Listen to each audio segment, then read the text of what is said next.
ESPN Radio. This is the Thundering Herd Podcast.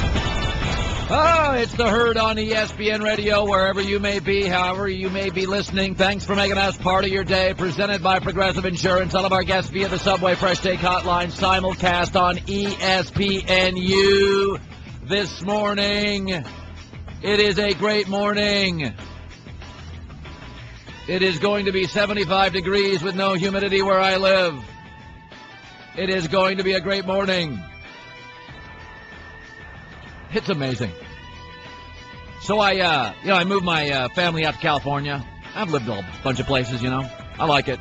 I get restless.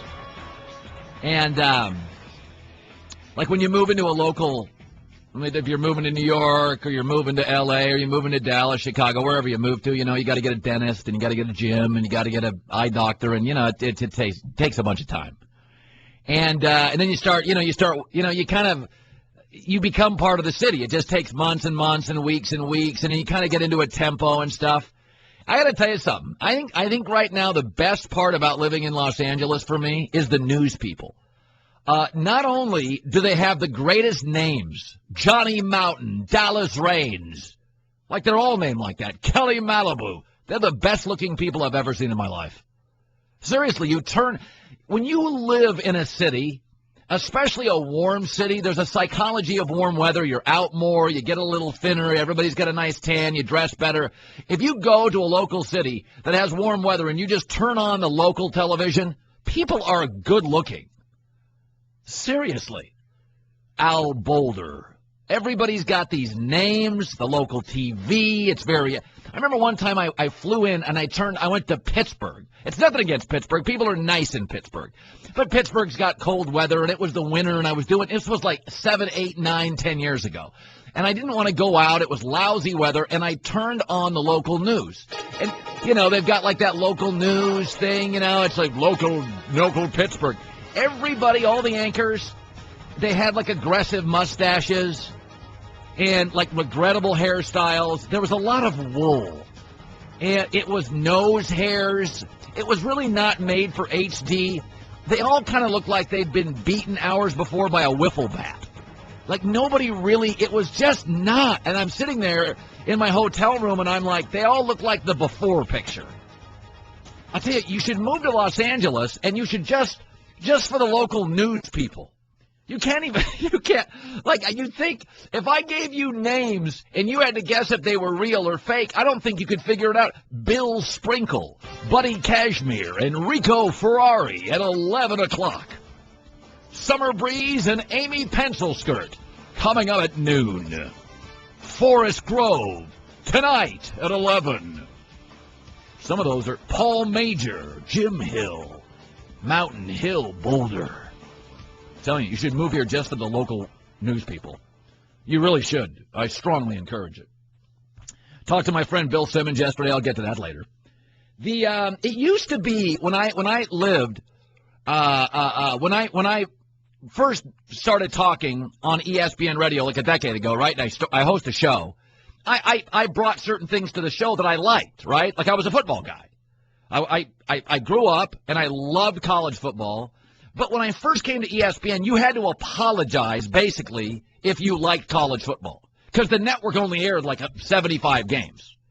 Like you had to, they were like, well, here we talk about baseball. And I'm like, my friends, they'll go to a local baseball game, but they don't want to talk about Met trades. That's not really, like my friends, I've lived in the South, I've lived in the Pacific Northwest, I've lived in the West, everybody likes college football.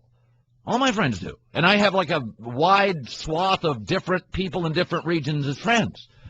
And it's funny, yesterday I saw thebiglead.com went out and somebody, they did actual homework. They ranked every week in college football. And September 1st, there's Harbaugh debuts and Wisconsin, Alabama, and there's like real games. Notre Dame, Texas. And you no longer have to apologize. Like late July, I guarantee you that got more clicks than any baseball story they've had all year. That got more clicks. And it's like it used to be when I moved. I remember when I came to ESPN like 11 years ago, I heard a promo for college football, and they said Florida's at Florida State in Gainesville. And I went to the editor and I said, actually, Gainesville's where Florida plays. Florida State plays in Tallahassee. And I didn't blame the editor. It was a kid that went to, like, Syracuse. He didn't know college football. It wasn't his field of expertise. He made a mistake. He felt terrible. I'm like, you may want to switch that up. It is so refreshing now.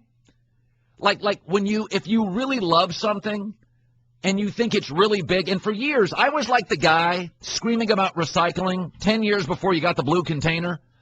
And when I moved to ESPN, you couldn't talk college football. Oh, especially not in July and August. You had to break down the Yankees-Red Sox. And you know what now? And it all started about 9 years ago. Here's what happened 9 years ago. 9 years ago, and I don't know who negotiated it. It may have been George Bodenheimer, our former president. I'm sure he had a big hand in it. ESPN said, along with ABC, we're going to do a Saturday night college football game, and we're just going to air it. And nobody had any expectations. Saturday night is historically a lousy – it's not a great night for television. People go on dates. People are out. You know, summer and fall, you're not sitting around Saturday night at home watching television. Old people maybe, but not young kids, and you want to get young eyeballs. So they put a game on, and Stanzik, you can check, but I think Notre Dame played in the game. It was like a Notre Dame against a Southern team or something. They played Georgia Tech. Georgia Tech, Notre Dame, Georgia Tech, like 9 years ago. And they play this game, and it gets a rating. And I remember talking to a couple of execs, and they were like, we had incredibly low expectations, and it was getting like fours, like a 4 rating on a Saturday night for a random college game. Now, when you turn on Saturday football, here's all you need to know about college football. The games all start at 3:30 and later. When I was growing up in Las Vegas, the best teams in the country were Miami, Florida, Florida State. Those were like the best teams. That was like 25 years ago. You know what time they would play? I would wake up in Las Vegas, and the game would start at 9 in the morning. 9 in the morning. You'd have number 1 against number 2 at 9 in the morning. You'd never see that now because you can't charge anything for ads at 9 in the morning. That's like cartoon ads. So now they push all the good games to the night because your ads go up. And that's what all these networks want to do. They want to get games. They pay a ton for them. Then they want to put them on when they get the biggest rating, and they can charge the most for ad dollars. So you can really tell the growth of college football by, A, blogs and websites now talk about it in July. They do that because it gets clicks.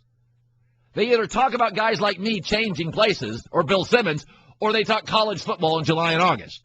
And it's remarkable. And now the games all start. Like in Saturdays now, I screw around all day. You do the honeydews, and I know at 3:30 Eastern, 12:30 Pacific, okay, that's when the games will start. It used to be you wake up and the games were on. Like if you slept into 9:30, you were in the second quarter. Florida's 1, Miami's 2. You missed the first quarter of the game. And now 3:30 to midnight.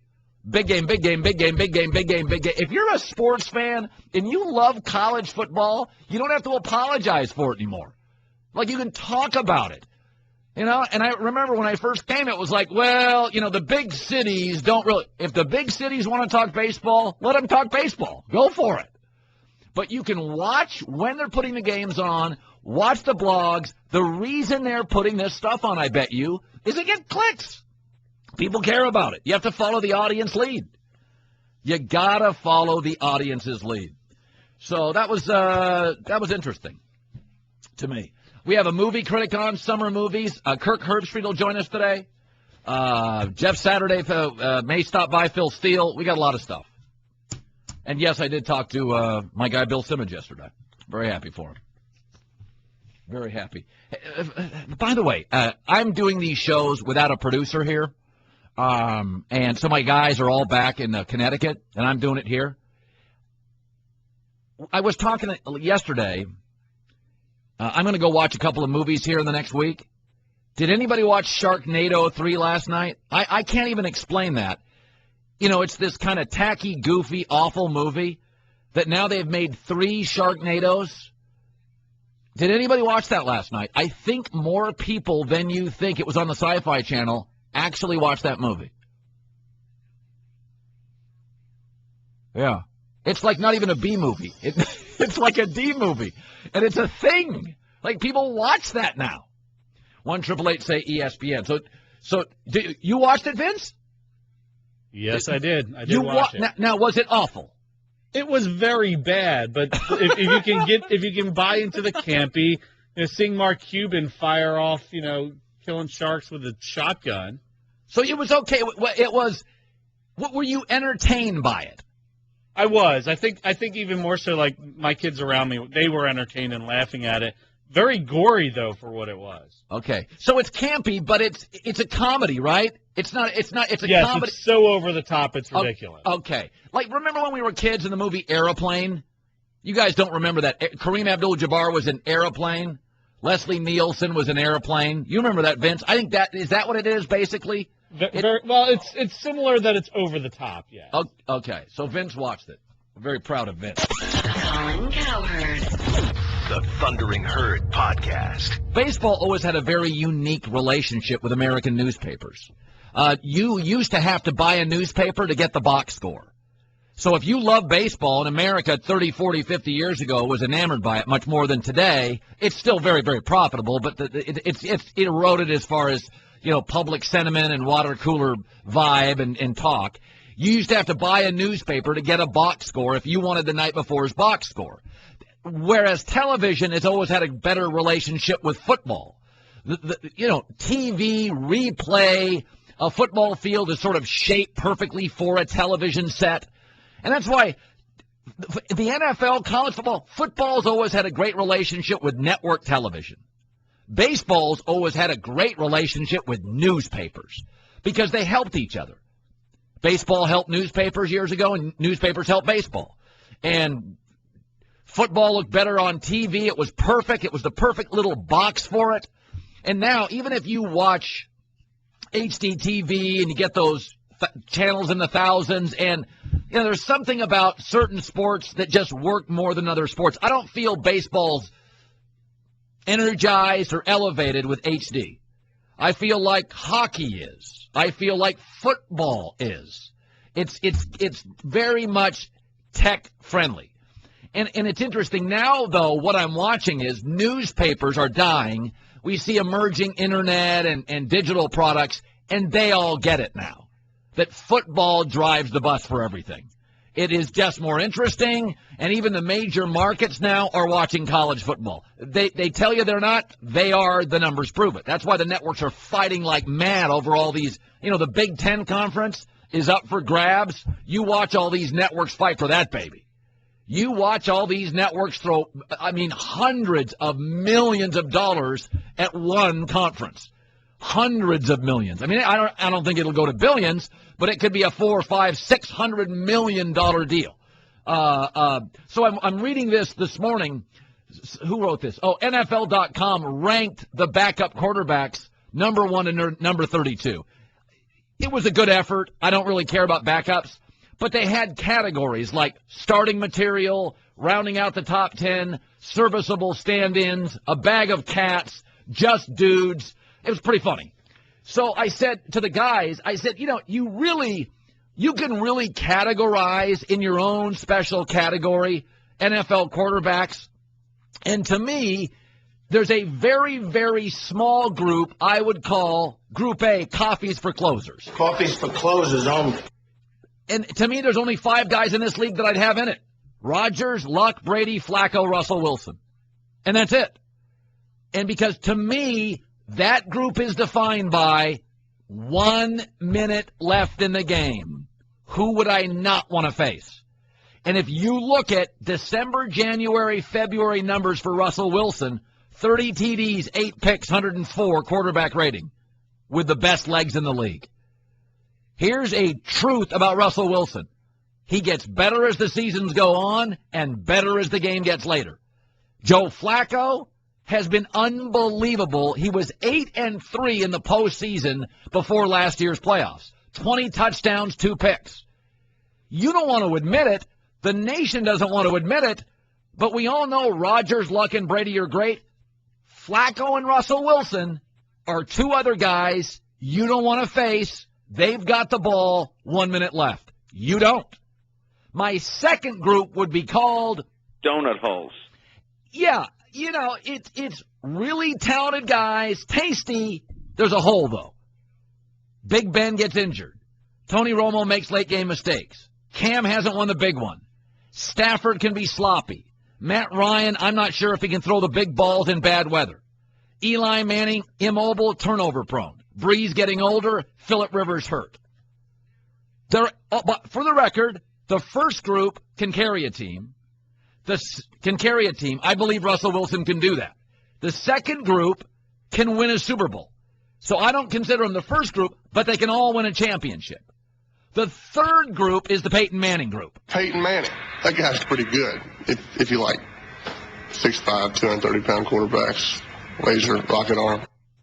A group of one, legend past his prime. Media can't come to terms with the fact that he will never win another Super Bowl, and frankly, he'll be outclassed if he faces Flacco, Luck, or Brady in an AFC playoff game, or a Big Ben for that matter. He'll be outclassed. Late in the season, he'll be outclassed. When he chose Denver, he chose cold weather. And if he faces Luck, Brady, Flacco, Big Ben in the AFC, he'll be outclassed. People just can't come to terms with that. They can't come. This is his last year. Last year should have been his last year. And the fourth group is called... We have losers. We have losers. I know that's harsh, but guys that'll never win a Super Bowl, despite what you think. Tannehill's not going to win a Super Bowl. Andy Dalton's not going to win a Super Bowl. They're not going to win Super Bowls. They're nice guys. They can win games. They're not going to win 3 or 4 playoff games against the elite defenses. Cold weather, windy, best defenses. Not going to do it. Neither guy throws the ball down the field good enough. They're not playmakers. It's not going to happen.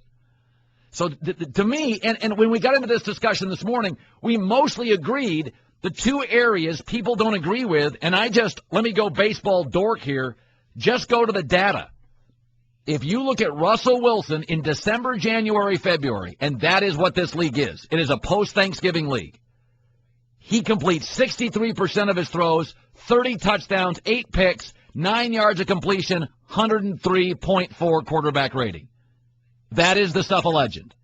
He is great late in years. He is great late in games. And Joe Flacco, though nobody wants to get their arms around it, going into last year's playoffs, 20 TDs, 2 picks, 8-3 in the playoffs, often road games. To me, those are the 5 guys in the league I would not want to face with a minute left for a variety of reasons. Rodgers, Luck, Brady, Flacco, Russell Wilson. Big Ben's darn close. That's it. And people can't get their arms. I'll take this call as a prime example. I got people lined up. Flacco isn't this. Flacco isn't that. Flacco has the best arm, arguably, in the league, is a massive man, and wins games in crisis. That's an elite quarterback. I mean, he's more mobile than Brady. He's got a bigger arm than Brady. He's got a better record in his last 10 playoff games than Brady. I mean, you're just going to have to own that. He's just elite. He just is. He's got the best arm in the league, Joe Flacco, that cuts through Foxborough weather, Denver weather, Pittsburgh weather, Baltimore weather. Everybody struggles with Flacco. He wins big games. Geico presents Strange Savings Stories. Astronomers detected an interstellar transmission. It stated, Geico, 15 minutes could save you 15% or more. The implications were staggering. Was the cosmos telling us we could all save hundreds on car insurance with Geico? Or did their radar merely pick up a signal from the nearby Rufus and Clyde's morning show? We may never know. Geico. 15 minutes could save you 15% or more on car insurance. I'll get to Jeff Saturday, who's mad at me for kind of flaming on Peyton Manning. But first, I want to get into this discussion. Is that I'm comparing the college football playoff, which is 4 teams, now could move to 8 eventually. I'm now for that. And I used to be adamant of 4, and that's it. Think about the baseball wild card. If you didn't have a wild card in baseball, and you were only taking division winners, do you know how many teams would essentially be out of contention right now? I mean, they would be out. They would have no shot. Done. Over. 13 teams in Major League Baseball. If you didn't have a playoff in baseball, just division winners go.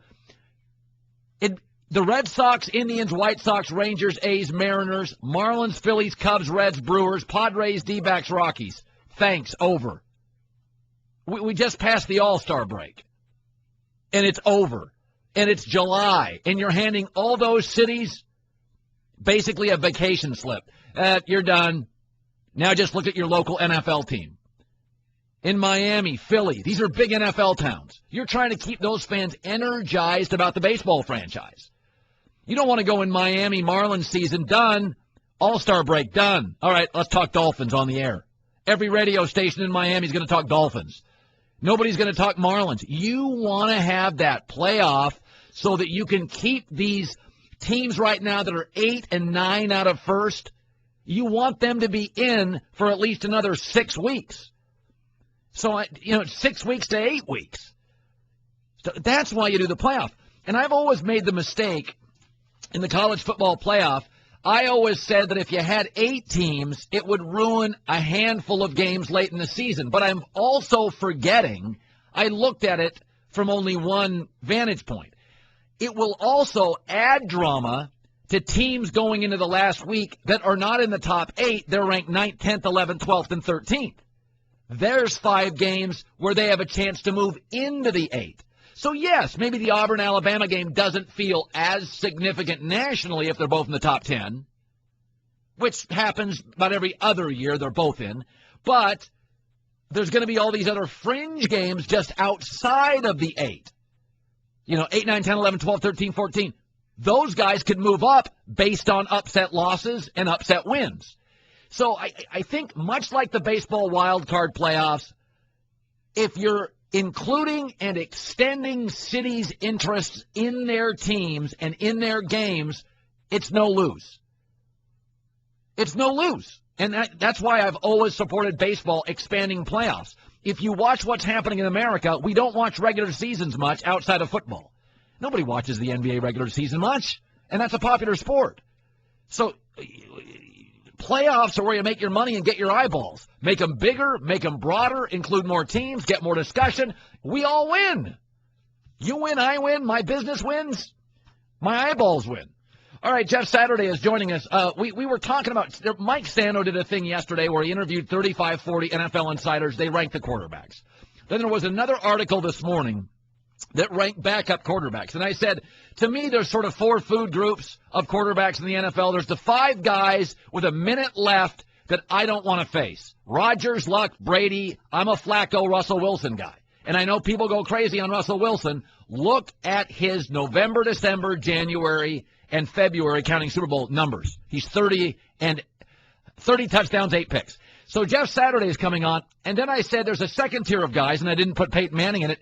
I put Peyton Manning in a group by himself, that he is largely a shot fighter, that we love and revere. He's a legend, but like Derek Jeter at the end, who had no range, you have to come to terms with what Peyton Manning is Thanksgiving on now. He can't make some of the throws. He's not mobile. He should have retired last year. Jeff Saturday. Oh, my word. I know. People think I'm out of my mind. I think he's mostly a shot fighter. That's what I just think he's the last 2 playoffs I've watched him. I watched that Super Bowl against Seattle, and I watched him against Indianapolis, and I'm like, late in years, dude's beat up. It's a white flag. That's how do you think, would you rather face Flacco with a minute left or Peyton right now in the NFL? Flacco. You'd rather face Flacco. Absolutely. I'd rather face Flacco. I mean, here's the situation I'm talking about. So what you had with Flacco is now going to Denver. When you begin the Gary Kubiak type system where you're going to run the rock, zone stretch, make the defense continue to run the entire 4 quarters, defenses look different than when you're sitting there throwing the ball 65 times. Linemen stay fresher. Linebackers do as well. When you begin to have have angles of pursuit drills basically during the game when you're running the ball, which Kubiak is going to do. He is going to make teams grind. He is going to wear defenses down. then I think as you look on the back end, that becomes more difficult because the difference between Flacco and Peyton, and this is no disrespect to Flacco, obviously he's a Super Bowl winning quarterback as well and can take care of business when he needs to. This is not, I'm not taking down him. Peyton can throw guys open. Peyton knows where the defense is going to be. He can see on the field, okay, here's where the play is going to be. This is where the ball has to come out. So where you talk about, and I do agree, the older we get, no matter who you are, things begin to change. So he doesn't have the same throw that he had 10 years ago. No. And I'm not here to argue that. I completely understand that philosophy. But he doesn't need that throw if everybody is having to get closer to the line of scrimmage, and now you can extend the ball, through the use of a run game. And I think that's where Peyton has the struggle, is he's been on so many football teams recently where the run game was secondary. Play action was secondary. Now we're moving it to it's going to be primary, and the passing game is going to have to become somewhat secondary. Now, obviously, Peyton's still going to throw it. Okay. But see, I think this is interesting. It's almost let's say all these great quarterbacks are supermodels, and there is a time when they are the talk and they can have the walk, and then at some point they whatever happens, they don't quite have it, and they don't go to the supermodel shows, but they're still beautiful. I'm still saying Peyton's beautiful. Okay, I'm with you. But let's talk about Russell Wilson. You brought him up and you said love him. Okay, you love him, right? Love him. Why do you think he throws 30 touchdowns and 8 picks in the fourth quarter or as games end? Do you think it's because he has thrown the ball 50 times during the game and really exposed the defense, or do you think beast mode has broken defenses down and forced defenses to adjust the way they're going to play the game, so now he knows where his read is going to be? It's the fourth quarter. Defenses can't change looks. They understand if you feed the beast, he's going to get 4 yards, 5 yards. He's going to eat up the clock. We got to do something. We know we can't go beat the Seattle defense. We know we have – the reason Russell Wilson, it's called complementary football, right? He understands he doesn't have to make the play in the first quarter. In the fourth quarter, as defenses begin to wear down, now the quarterback can shine. Now that receiver can get to the edge of the DB and maybe break it. Now you have that dig route in the middle of the field that comes open because the linebacker has bit forward to stop the running back, and you can throw the ball, downfield. All of those things happen in football, and that's why you see a guy like Russell Wilson who can take it. I agree, he is a good quarterback. He also takes what the defense gives him, and he plays smart football. Peyton Manning, high IQ. Yeah, yes. Peyton Manning will play smart football, and he will understand where to take chances and where not to. What Peyton hasn't had in the past is the running game that you're talking about with Seattle and the defense. So it's with Kubiak, the style he is going to run, that's what he wants to move him to. Pound it, play action, okay, possibly a deep ball. But Peyton will no longer have to live on throwing the ball 50 times in week 14. Because, again, age does catch up with anybody. Yeah, but it wouldn't matter. Yeah, but very few guys could have done that at the beginning of their career. If you asked Russell Wilson to go throw the ball 60 times every game, he would not be the guy that you're talking about he is now. That's not the type of quarterback he is. He takes advantage of what he does well, and that is, ride the game. And when the game matters, he'll step up. I'm not taking that part away from him, but he wouldn't be the guy you want to throw it 60 times. I think we're making excuses. Because you're hating. That's why. But I think here's what we're saying with Peyton Manning. Okay, now he's got no mobility, and he was never good. Now he's got none, and now he doesn't have the arm. Well, at some point, his brain, you can't win on brains, or the NFL would be full of Harvard quarterbacks. Yeah, but you're making – he doesn't have the same arm. He still has enough arm. That's where you and I disagree. I don't like his arm. I respect your opinion, not really, but on the end of that, his arm. On the end of that, I do know he will end up being in the top 5 in offense at the end of this year, and it will be because he doesn't have to have a rocket arm. He will beat defenses with his mind and a good running game and decent defense. That's the way the style of play is going to change for Peyton Manning. It's not what he was when he was with the Colts. I'll make you a deal. All right, he won't make the playoffs this year. Oh, I'll take that, man. What are we betting? Dinner? What do we got? You bringing me down to L.A.? What do we? I'm not eating in Bristol. You're flying out to Cali. We got better restaurants. What? You don't love Bristol? What are you talking about? No, I mean, I'm just saying, given the option, culinary option, hospitality options, I'd take Cali. I don't think Denver's going to make the playoffs. I don't think they're going to make it. I think San Diego's better. I think the Raiders are getting better. I think Andy Reid's a great coach, has another off season. I don't think Denver makes the playoffs. All right, I bet good is what we used to say in the locker room. Bet good on that. Okay. Good talking to you. You too, man. You're in the Herd, the Thundering Herd podcast. All right, Ben Lyons, movie critic, ESPN LA, and sad, moribund Knicks fan. How are you, Ben, this morning? I'm doing well. I'm waiting for that Latvian documentary about a young kid coming to the big city with big dreams to come out. Hopefully it's a drama with a happy ending as opposed to a comedy or a horror film. So we'll see. That Porzingis thing, I think that's in the works already. Okay, here we go. Summer blockbusters. It doesn't qualify as a summer. Maybe it's more spring. I saw Spy with Melissa McCarthy, who I'm hit and miss on. I thought it was excellent. What was your takeaway on it? It's fine, Colin. She's a throwback to kind of the old Danny Kaye comedians, right, of the 1940s or 50s, where she can read the phone book and I will laugh. I think she's really funny. She's smart. It's not just, kind of silly bathroom humor. Like, she actually is intelligent. After a while, you're watching 50 Cent, and it kind of takes you out of it. But it's a fine movie. I don't think it's really special. I'm glad it made money for her, though, because she's a star. She's hilarious. All right, Bill Hader, Amy Schumer are in Trainwreck. I saw the tease, and the tease was very good. The trailer, excuse me. So is Trainwreck deliver? Is it good? Yeah, Trainwreck's very funny, and LeBron does a good job. Obviously, your audience cares about seeing him in that. Of course, Amari Stoudemire pops up because he's more interested in being a comedy star than playing outside defense for the New York Knicks. But Judd Apatow doesn't direct many movies. He's involved with a lot of them. So when he comes out to direct something, he's got something to say, and I think the film's got a lot of heart. And like a lot of romantic comedies, like a lot of good romantic comedies, the guy is just not like an accessory. Bill Hader is an actual real person. And I think a great romantic comedy has to have balance between the male and the female lead. It's obviously Amy Schumer. She's the star. She wrote the film. She's, this is what she's making her name off of. But, I like Trainwreck. I thought it was pretty funny. Okay, give me Ant-Man with Paul Rudd. Everything I've ever seen Paul Rudd in, I like. Would my son like Ant-Man? The level of, is it a little scary? What's it like? I think, how old's your son now? Like 10? A very immature 9, yeah. Wonder if he gets it from his father. Yeah, I like Ant-Man. You got to think, this is not one of those Marvel properties that everybody grew up knowing. It's not like Spider-Man or Iron Man. Ant-Man's kind of off the beaten path. Paul Rudd is very funny. And I think they did a good job of kind of, I don't want to say Disney-fying the movie, but you can feel Disney's imprint on the Marvel universe now, making it a little bit more accessible to younger audiences. So I was surprised at how much I kind of tolerated and enjoyed Ant-Man. I thought it was pretty good. If I'm a parent and parents are listening, Inside Out, another Disney flick, you took a psychologist to watch the movie. What did you think? Inside Out might be in the conversation, Colin, when it comes to Best Picture later this year.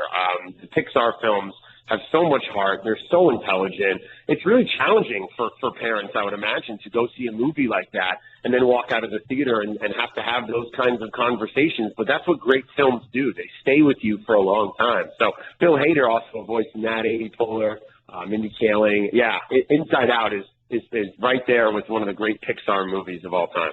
Okay, I didn't see Jurassic World. I'm not really interested. It's a mega movie. Is it? I'm not going to see it, but some of my audience will go see it. I think, yay or nay on it. For 2 hours you're sitting there and you're enjoying it, and then you walk out of the theater and you go, well, that was awful. But in the moment I liked it, and it's trying so hard to be special with the score and reminding you to go, the feeling you felt 20 years ago. But no, it's just a big, bloated Hollywood blockbuster, and it's not as special as the first one. I actually really didn't like it. Okay, I know you're buddies with Jake Gyllenhaal, and Southpaw's coming out. Be honest. I know he's your buddy, but what am I getting here? Jake Gyllenhaal, if you look at the Major League Baseball, right, Colin, if you go 3 for 10, if you go 4 for 10, you're a Hall of Famer for your career. Right. Jake right now is batting like 6 for his last 8, okay? this is one of the pop-ups down the third base line. Like, he's trying. He immerses himself in the role. He transformed his body. But from the opening frame, I go, uh-oh, they didn't get the boxing right. I mean, these guys are wailing on each other. I just paid $100 for Mayweather-Pacquiao, and they didn't punch each other for 2 hours. These guys are unloading on each other. So that immediately took me out of it. It's filled with plot holes. Again, 50 Cent, if it don't make money, it don't make sense. I'm sorry. I didn't buy him in the role at all. I was really disappointed by Southpaw, and I think audiences aren't going to go and celebrate it. The boxing movie that I'm excited for is Creed with Michael B. Jordan, directed by Ryan Coogler. It's in the Rocky universe. He plays Apollo's son. And Michael B. Jordan and Ryan Coogler have a little Scorsese, Leonardo DiCaprio thing brewing. They did Fruitvale Station together, and this is number one, and this is number two for them. Jake gives it his best, but Southpaw was very disappointing. I was not a fan of the movie. Ben, by the way, in New York, going to a Yankees game tonight. I think John even has some music for this. I saw a tease for Straight Outta Compton, which is Dr. Dre. It's the story of NWA. And, I'll say this. If you can't give me a good 30-second trailer and you shot for 6 months, I'm not going to go watch the movie. I thought it looked very, very interesting. Straight Outta Compton. What's your prognosis here? What is your review? I think one of the most interesting things about that is that Ice Cube's son is playing Ice Cube in the movie. And it's directed by F. Gary Gray, who I like as a filmmaker, as opposed to like Antoine Fuqua, who directed Southpaw, who's just a dump truck director. This one's looks like it's got some good buzz on it. It doesn't come out to August 14th, so I haven't seen it yet. But yeah, as somebody who, grew up loving their music, like, I'm very excited for it. Okay, so you said Trainwreck you liked a lot, Inside Out was great, Ant-Man was very good, Jurassic World whiff, Southpaw bad. Okay, can you explain Sharknado? Like, what is a film guy, you can go back to Siskel, Ebert, your dad. Like, what do you do as a critic when something is awful but popular? It's not a real movie, Colin. This is on Sci-Fi on cable late at night, and I think, they've been making these types of movies for a long time, right? I know there's another one on Saturday with Steve Guttenberg called Lavalantula, about a volcano and the lava, and there's spiders out of the thing. They've been making, for whatever reason, this struck a chord in the zeitgeist because of the pop culture element. You got my guy, Steve Sanders, the son of Russian Samantha, 90210 legend. Ian Ziering in there, Tara Reid now, Michelle Beadle talking her way into the movie. Like, it's just become a circus. And I think people watch it because they're tweeting while they watch it, right? They know it's so bad, and that's the fun of it. But I want to give you one movie, Colin, and I always leave you with something that you haven't heard of and that you'll like. And you've been great. You have given me great movies over the years. You're like 7 for 7. Go ahead. There's two of them. Now, Mississippi Grind is my favorite film I've seen so far this year. It's with Ryan Reynolds and an actor named Ben Mendelsohn, who people might know from the Netflix show Bloodline. It's about two degenerate gamblers who go down the Mississippi to go to New Orleans. They play cards. They bet on the slots. They bet on everything. It's the same director as Half Nelson and Sugar, a guy named Ryan Fleck, and Anna Boden, his wife, was also a director. But the movie Mississippi Grind comes out this fall. It's excellent. It was a Sundance hit. That's my favorite film of the year, as is another Sundance movie called I Smile Back with Sarah Silverman. And mark my words, Colin, Sarah Silverman will be in the conversation come award season. She's not funny in this movie. She plays a mother of two who's an alcoholic and a drug addict, and she has to kick her habit and get her life together. And every time she takes 2 steps forward, just 3 steps back. She's devastating in it. I loved I Smile Back, directed by Adam Salkind. So those are the two. Okay. I like Sarah Silverman. She's smart. She used to hang out with Jimmy Kimmel, and she's got a career herself. She's really bright. Hey, let me throw this at you. It was just a frontline thing on PBS. I like documentaries, and I'm sure you watch them because you have an encyclopedic knowledge. Your dad did as well. Have you heard about this thing about the drug lord, the legend of Shorty, about the guy who escaped from the Mexican prison that was on PBS 2 nights ago? Have you heard about this or seen this yet? There seems to be this fascination in our culture, Colin, now with other people's misfortunes, whether it's the Jinx or Serial, and celebrating the darkest, scariest times of people's lives. I don't really want to do that. There's only so many hours of the day. Like, I suffer enough with my New York Knicks. Like, I don't need more like I don't want to celebrate the scum of the earth, if you will. So I try to kind of remove myself from that. Yeah, that's an interesting way. I do enjoy the darkest of the dark. Yeah, you're into serial killers, right? Yes. That's what you're seeing. No. Give me a good Judd Apatow script and a movie. Like, I'd rather do that for 2 hours than find some loner in the middle of the woods. Like, no, I'm good. Thanks. All right, Ben Lyons, thank you very much. All right, Porzingis forever. Goodbye, guys. And now, for Geico's edition of Stuff Found in Your Car, we go inside your side door pocket. Hello, yes, the crumpled receipt with gum in it. From your anniversary dinner, you sprang for expensive wine, your server was Beth. That dinner was a couple $100. Money you could get back if you switched to Geico and saved hundreds of dollars on your car insurance. I bet you'd save that receipt, frame it even. But really, where did I go wrong? Was it the corkage fee? Geico. 15 minutes could save you 15% or more on car insurance. Visit geico.com today. Mark Cuban was on our show yesterday, the Dallas Mavericks owner, Shark Tank guy, Cyberdust guy, friend of the show, always there for us, has offered to, be a first guest anywhere I go. I did announce yesterday I am leaving ESPN. They have been great to me for years and years, and I am moving. Follow me on Twitter. I will change my Twitter handle here in about a week, and the reason I bring that up, because Mark Cuban yesterday, I asked him about DeAndre Jordan, who is a Clipper, was a Maverick for about an hour, and then went back after committing to Dallas to the Clippers. And listen to what Mark Cuban says if he would do anything differently. The only thing I would have done differently is make him change his Twitter profile picture right off the bat. Because I think by having it just stay the way it was, it gave him an out. He hadn't fully committed.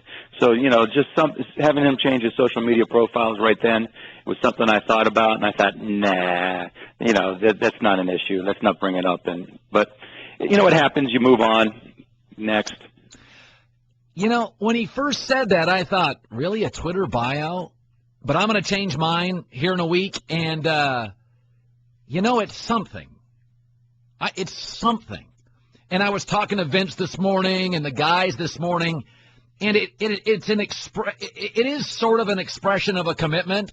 Like, I'm with you on Twitter, and now I'm no longer with you on Twitter. So it is something. And when Mark Cuban first said that, I'm like, really? Would that matter? But in a weird sort of way, that social media is a form of a commitment. So it is what it is. Now, Cuban also talked about, this made the New York Post, it made the front of ESPN, anytime you have the word sex. He said that free agents, the truth about free agents is they usually stay regardless of the issues they may have with their team. Makeup sex is always the best sex, right? But then after the makeup sex is over, you stare at that same face and you realize the problems are the same. And so, it's hard for people to free agents to get past that sometimes. Yeah, I mean, getting cold feet is also a thing. And if I learned one thing from Runaway Bride, and oh, I did, people are commitment shy. It's tough. It was tough for him. Ben Lyons, Jeff Saturday, and I argued Kirk Herbstreit, Phil Steele last hour. I got to be honest, I like getting Jeff Saturday all worked up. I respect your opinion, not really. He didn't like the fact that I think Peyton Manning, we have fallen in love with Peyton Manning. We did this with Brett Favre. And we did this with Joe Montana. For some reason, we've never quite, and I don't know if there's a certain distance. It feels like Favre and Peyton Manning are flawed enough. I mean, combined, they've only won 2 Super Bowls. Brady's got, 4? Brady doesn't feel like a guy at the end that will hold on to forever. And I don't know why that is emotionally. I don't feel I feel like Brett Favre, we just couldn't let go. We were the toilet paper on his shoe. We were just holding on. He's better than we think. We can't let go. I feel that with Peyton Manning. I think in both instances with Favre and Peyton Manning, it's the commercials they've done. It's the brand they've created. It's some of their personal heartbreak. They're very vulnerable. It's the Wranglers. It's a father passing. It is a father we like. It is a playoff losses. I think Favre and Peyton Manning are more likable than Tom Brady because they relate to people. It doesn't matter that Peyton Manning has made $300 million and is printing money. He feels like John Madden is one of the richest broadcasters ever. John Madden made people feel like, hey, you and I could have a beer tomorrow. John Madden wasn't the friendliest guy. He was sort of did his own thing, was a very sharp business guy, was not warm and cuddly. But on the air, he portrayed brilliantly an everyman quality, as well as anybody. He was just as quirky as Hank Stram. He was just as removed as a lot of stars, but that's not what he portrayed. Favre and Manning, Peyton Manning's branding is brilliant. Mid-sized cars, Oreos, pizza chains, y'all. Brady doesn't have that. Brady is great-looking, supermodel wife, Uggs, expensive watches. You know, he's not going to do Oreos commercials. That's not his brand. And so I don't think we'll cling to Tom Brady like we cling to Peyton Manning. Peyton Manning, there's a lot of people, they're going to be sad in his last game. It'll be a crying moment for football fans. Brett Favre left, that was rough. I mean, that had a Jeter quality to it. I don't feel that with Brady. I think Brady's removed from us. Almost like Tiger. Tiger never said, be me. Tiger said, I'm great. Want to join me? Go to my clients. It's the herd. I respect your opinion. Colin Cowherd. The Thundering Herd Podcast. You know, it used to be, when I was a kid growing up, that like newspaper guys were responsible. Responsible. Radio guys are blowhards just making stuff up. But the truth is, if you really look at ESPN, a lot of our more outrageous characters are former newspaper guys. I'm not an outrageous character. Most of ESPN's outrageous guys, they're former writers. So, I've never bought into that. Oh, there's Levitar does all sorts of goofy stuff that's fun, and Woody Page and Skip Bayless. Those are former writers. They're sports writers. Sophisticated. Unlike radio guys don't have the level of sophistication that newspaper people do. Oh, give me a break. Most of the people doing stunts, trolling at ESPN, a lot of it's funny. I have no problem with it. They're newspaper guys. And I always laugh at Colin, you just try, you troll. No, really, I don't. We created something called fake controversy. We mock those who troll, because we don't troll. I don't troll. I think John Wall was an idiot. I think he's improved, and I think he's more mature, but I still think what he did was idiotic. Deal with it. It is, and he still hasn't done anything in the league. Doesn't mean I don't like him as a player. That's not a troll. But I saw this article. My staff handed it to me today. This is your classic. We don't have a story. I mean, I would never run this. We don't have a story. But according to this site, they're a internationally recognized news website read by more than 30 million unique visitors each month. I'm not even going to give them credit, but I'm going to read the story to show you what a bunch of bunk it is. The written word. This is not a radio topic. The Philadelphia Eagles, says this site, may have a quarterback controversy brewing, and new rumors suggest that Tim Tebow could be at the heart of it. Writer Brandon Lee Gouton believes Tebow could still be poised for a strong showing in the preseason. Past rumors indicate he was out playing third-stringer Matt Barkley. The Morning Call reported that many beat writers were already penciling Tebow ahead of Barkley. If that ain't clickbait, it doesn't exist. First of all, training camp hasn't started. I'm not sure anybody that wrote that article is within 100 miles of where the camp will be. There's not a single quote in that article. It is all filler and clickbait. Tebow will never be a franchise quarterback ever. And he's a great kid. And he has a promising career as a broadcaster. And I am rooting for him. But if you are writing columns in July, Philadelphia Eagle rumors, Tebow could be poised to become the breakout star of training camp. That is 100% writer clickbait. That is all that is. And anytime anybody takes a shot at radio guys, oh, blowhards, trying to get attention. Look at ESPN. Look at all these sports networks. There's 31. Look at the people doing stunts. It's not the radio guys. It's not the television guys. It's not the Sports Center anchors. It's often writers. You know, the sophisticated writer. Total clickbait. Also, yesterday, I want to congratulate Bill Simmons. He's going to have a weekly HBO show, a TV show.